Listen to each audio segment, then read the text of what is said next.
speak for a living, you get asked this question a lot. How do I improve my public speaking and presentation skills? This is actually very, very simple. A boatload of time, a boatload of practice, and a boatload of feedback. But if you've been listening or watching any of our videos, you know that we like to give you a little bit more of a practical perspective on what specifically you can do. So let's get down to the basics. Okay. Oh, and by the way, if you like this approach, really practical things that you can do immediately, please subscribe, like, comment, or even all three. Now, for many people, public speaking is not something that they really normally associate with project leadership. And I'm not entirely sure why. Because every time that you have to defend a project or deliver a risk update or deliver, dreadful news to your stakeholders, you are in effect public speaking. And if you have to do what I refer to as a stump the stars project review, where all of those people are sitting and they're staring right at you.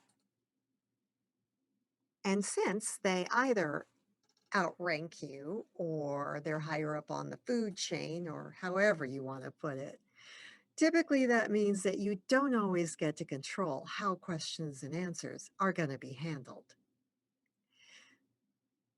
So, a couple of things about public speaking and presentation skills. I know that there are people who believe that public speaking is an entirely different topic than presentation skills. But in today's environment, where many of us are actually doing our public speaking over Zoom or Teams or, gosh, there seem to be platforms coming up everywhere these days, then the line is blurred a little bit. And public speaking, which theoretically doesn't include a whole lot of visual aids, and presentation skills, it's a much more blurred line than it used to be. So let's tackle public speaking first. Traditionally, public speaking had to do with doing this, speaking to people about something you care about, speaking to people to help them learn something or help them realize something or just help them see something in a slightly different way. And that's pretty cool. It also means that it can be very nerve-wracking. What I like to tell some of my students is, look, you can get better at this. And the goal is to try and get those butterflies that are flying around in your tummy to fly in formation. You want to use that energy, those nerves, that vague tinge of anxiety to your benefit. Turn it into an energizing force that can feed your passion and your care for your audience. Not a bad idea, right? Because let's face it, the list I'm about to give you of how to improve your public speaking and presentation skills includes a couple of things that you really, really, really don't want to do.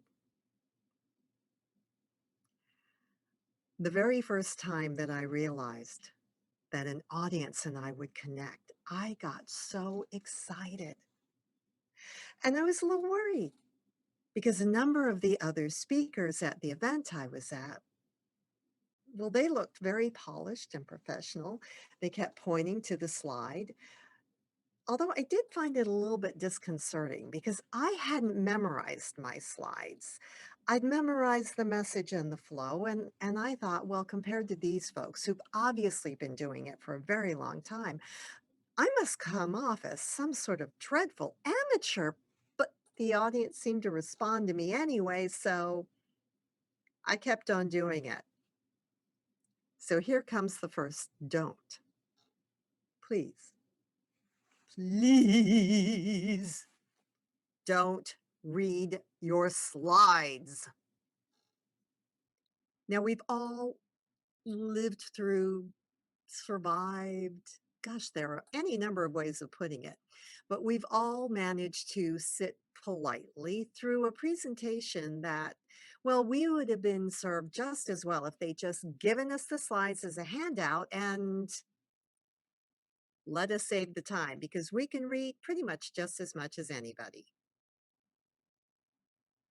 You see, public speaking is about speaking, not reading. And absolutely, there are things that you should know by heart. For example, the three top points that you want to make up in order of priority, because it's not that unusual for a speaker to find out that they're not going to necessarily get as much time as they originally planned, or for the audience to get so involved in your topic that questions and answers keep coming up, and whoa, we're coming up to the close of our time together. So have your main points memorized in order of priority, but don't try to memorize everything that you're trying to say. You see, if people who have performed thousands and thousands of times doing the same thing over and over again, like a song or a performance, if they can lose their place, well, that tells me that none of us are immune to it. And when you've memorized something and you lose your place, that can be a little disconcerting. It can throw you off your entire game plan, and you don't want to do that. Now, one thing that you can do, since I've told you, please don't read from the slides and please don't try to memorize your script. One thing you can do is do a little research on your audience. It's that dirty little secret. You're not there for you, you're there for them. So it makes sense to do a little homework to see what it is that they care about. Do what I refer to as a professional slash personal demographic. What kinds of jobs do they have?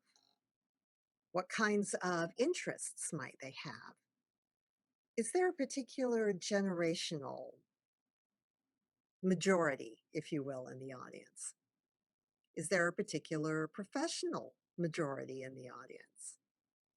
Are most of the people in the room holding a 4-year college degree, or are many of the people, if not most of the people, actually holding a graduate degree or even a doctorate?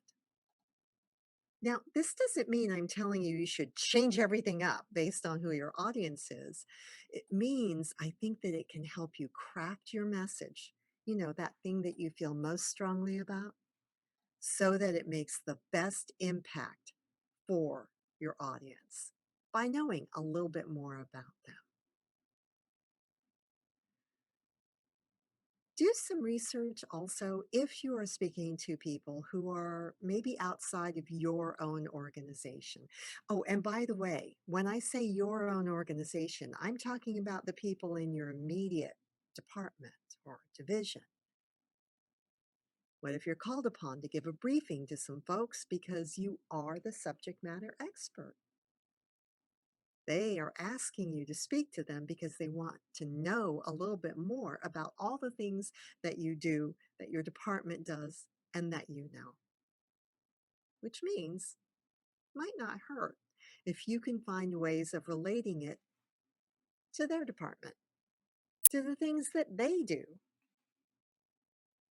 to the things that they know.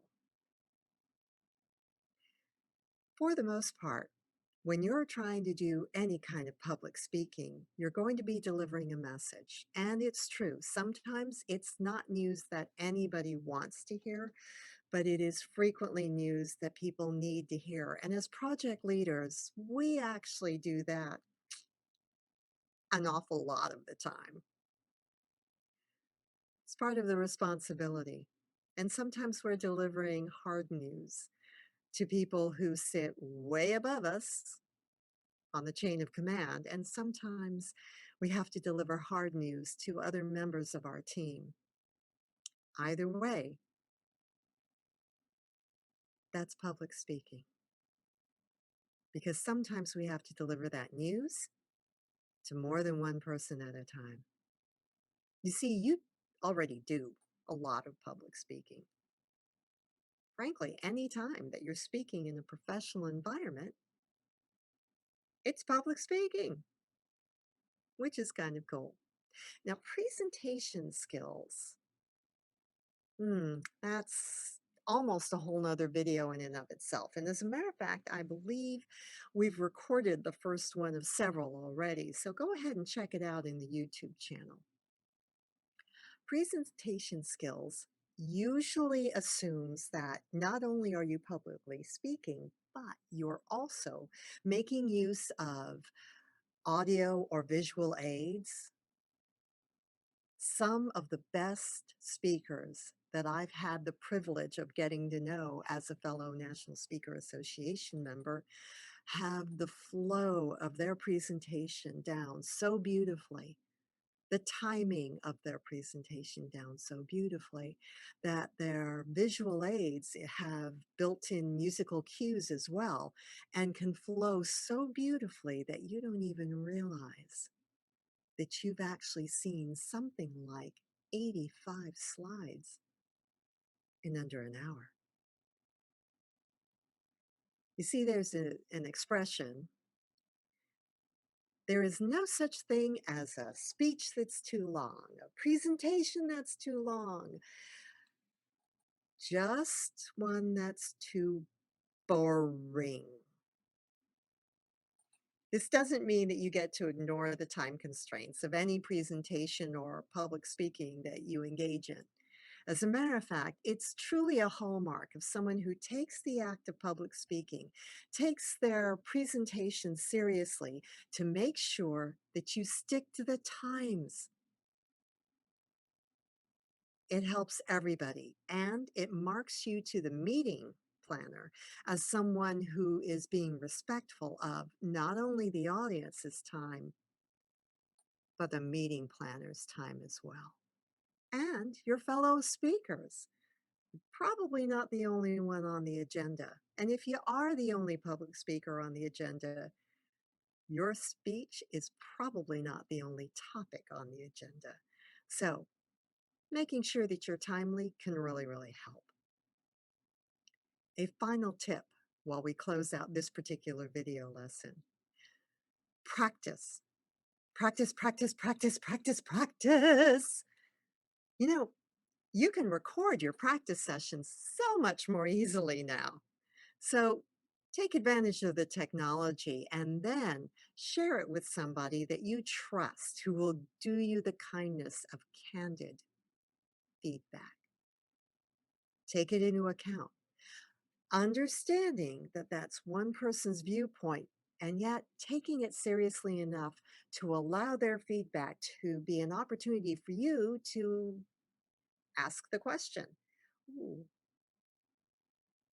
did I make a choice that could have been better executed?" That's all you need from the feedback.